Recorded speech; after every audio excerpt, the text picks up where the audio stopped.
Hi, I'm Edie Hand, founder of Women of True Grit.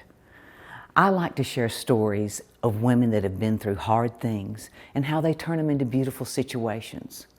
Well, coming up next is Jennifer Chandler. She is an Olympian. She won the gold medal as a diver. She's a motivational speaker. She's an artist. And she too has been through hard things. You won't want to miss what she's got to say. I had a wonderful childhood. I'm the oldest of 3 girls. My dad was an athlete. He played basketball at Auburn. My mother was a diver and a dancer. And they realized very early on that I needed to be in some sort of organized activity. I got on the swim team when I was 7, and then I started diving when I was 8. And once I got in the water, I didn't get out for 13 years. I began diving at Mountain Brook Swim and Tennis Club in Birmingham, Alabama.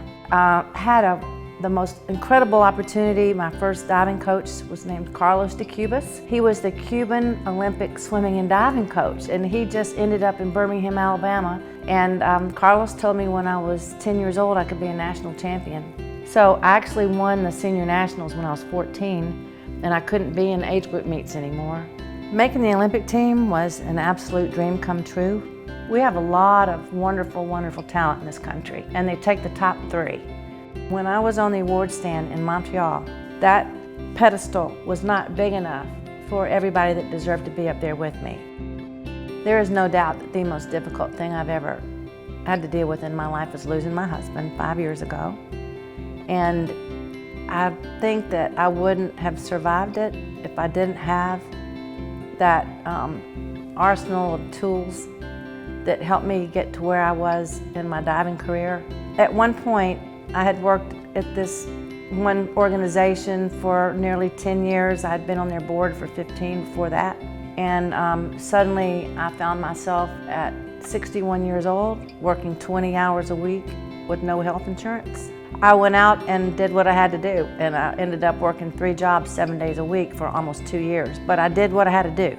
And it never occurred to me that I wasn't going to survive. I feel so fortunate that I have had the life that I have had, and that I've learned from so many people that have shared characteristics and set examples for me in the way that I would like to be on this planet. And I truly believe in the golden rule. So now I have an opportunity to pursue my art career, and I just can't even wait to do that. And again, I like to encourage people to know that you can start a new career anytime you want to. For young people who are setting their goals in motion now, first thing is you have to set goals. Because if you don't know where you're going, you're not going to know when you get there. You've got to write it down, and you've got to visualize it, but write it down and look at it every day. Put it on the mirror in your bathroom. If you're going to walk 10,000 steps, you have to take 1 to begin with. Give yourself some grace along the way, because you are going to make some serious mistakes. You're going to want to quit. I wanted to quit once a week. I dived terrible, day in and day out, weeks, months, years on end. So it's just don't give up, stay the course, persevere. That level of extraordinary as an athlete comes with a great price, and it comes with people that truly love and have the same passion you do. Show that medal, girl. This is it. Oh my gosh, the only woman in your diving category, right? I'm actually the last American female to win women's 3-meter springboard since 1976. True grit means survival, it means sacrifice, and it means passion. My name is Jennifer Chandler, and I'm a woman of true grit. For more inspiring stories like this, visit ediehand.com.